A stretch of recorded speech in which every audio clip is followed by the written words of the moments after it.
So after months of pestering me, my brother finally got me to try out Ghost of Tsushima. And like pretty much everyone else this year, I've had a goddamn blast with it. The rich environments, the story, the gameplay, everything about it just seems so flawless. However, while I was playing it, I knew there was one thing in particular that I liked so much that I felt compelled enough to make a video about it. And today, that's exactly what we're going to talk about. I'm Pliskin. Let's get right into it.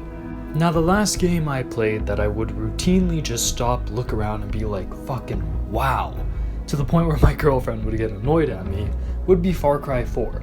Kyrat is a beautiful place, and there are many times during the gameplay where I just stop and I'll look at the beautiful vistas, the mountains, and it makes me want to turn the HUD off, which I do. In fact, with a lot of different games that I play, especially open world ones, I like to turn off the HUD, so I can fully immerse myself and appreciate the world that the developers have spent so much time trying to create. And thankfully, most games do this. Most games have a feature that allows you to turn off some, if not all, elements of the HUD. I mean, the Rook Islands are gorgeous, however, I'm always so distracted by the health bar and that obnoxious little minimap in the corner. But then when I go to Kyrat, I can just relax and enjoy the vistas, actually have to count how many rounds are left in my gun. It's a lot more fun for me. However, there's an issue with this.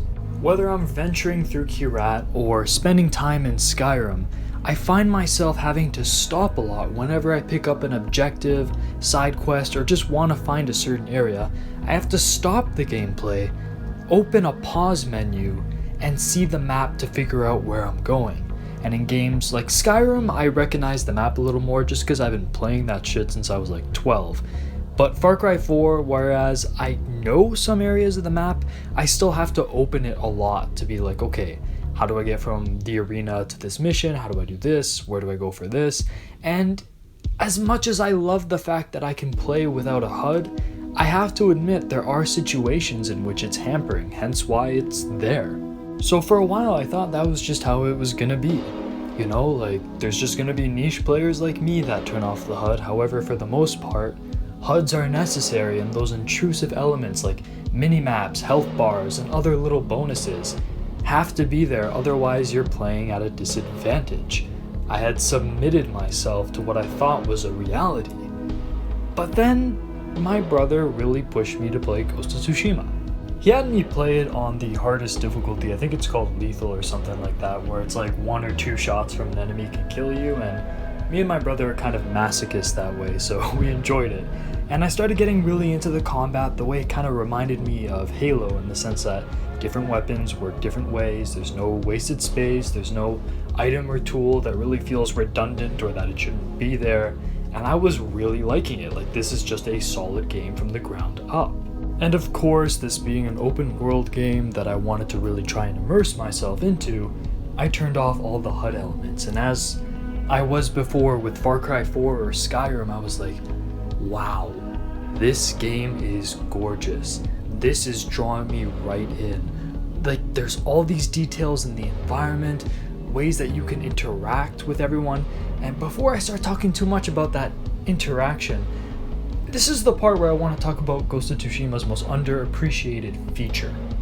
And that feature is tied together with a whole bunch of other features on the PlayStation 4's Trackpad. Now, before Ghost of Tsushima, the only recollection or experience I've really had with a PlayStation 4 trackpad in gameplay has been in Far Cry 4, where sometimes if my thumb would slip across the trackpad, it would activate the weapon wheel and switch me over to something I didn't want to use. It was an annoyance, a hindrance, and I was like, oh my god, this is such a stupid gimmick, why is it even on the controller? But then while playing Ghost of Tsushima, I realized the trackpad did useful things. For example, swiping down has Jin bow in reply to other people bowing to you. Swiping to the right has Jin clean off his sword before putting it back in its sheath. Swiping to the left allows Jin to play little songs on his flute that my brother says unlocks really cool abilities later on. But what I really want to talk about today is how if you swipe up on the trackpad, a gust of wind will morph the environment, having plants, trees, animals, everything sway in the direction of a mission, a marker, or just wherever you want to go. Like whatever you have marked on your map, the wind will actually show you how to get there. And I was like, holy shit, this is amazing. Finally, for someone like me who loves to turn off the HUD, I don't have to open the map anymore, or at least as often as I would with Far Cry 4 or Skyrim. Now, I just have to swipe up on the trackpad and the wind, something immersive, will guide me towards where I need to go. So not only does this, circumvent the whole idea of having to open the map, but it also ties into me enjoying the actual immersion, enjoying the actual map design. Because now it's the actual map itself that's guiding me on where to go. And I can't believe there aren't more people talking about this. Like, the implications such innovation has on open world game design is astonishing. Like, think about how Breath of the Wild 2 will be able to do something like this with its motion controls. Maybe if you tilt the switch in a certain direction, or you shake it, a gust of wind or some sort of Sheikah energy will show you what direction you have to go in.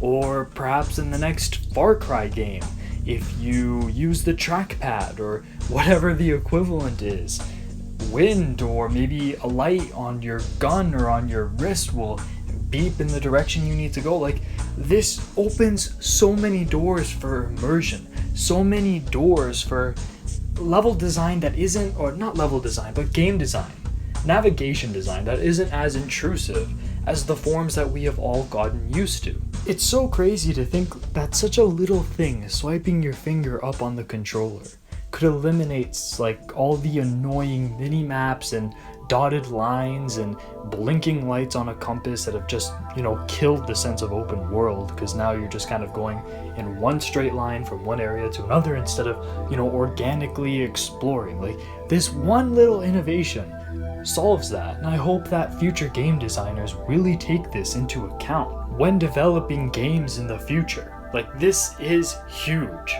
Or, maybe it isn't. Maybe the majority of people out there don't really care about little things like that, and maybe I'm just a weirdo. Let me know what you think about that down in the comments below. Have you had a similar experience with open world games where you just want to get into it and that dotted line is ruining the gameplay for you, so you turn it off, but then you're like, okay, where the hell do I go now? Like, has anyone else really experienced this? Does anyone else really care? Anyways, guys, leave a like, subscribe. I'm sorry I haven't really posted any serious videos like this in the last couple weeks. It's just I've recently been traveling. However, I'm stationary now, and I'll try to put out something else before Christmas, or maybe right after Christmas. But anyways, I hope you guys have a very Merry Christmas, just in case I don't see you till then. Happy holidays, whatever it is you celebrate.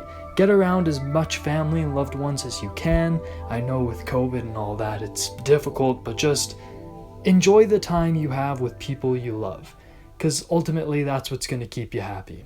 Anyways, guys, this has been Pliskin, having fun with these like always. Over and out.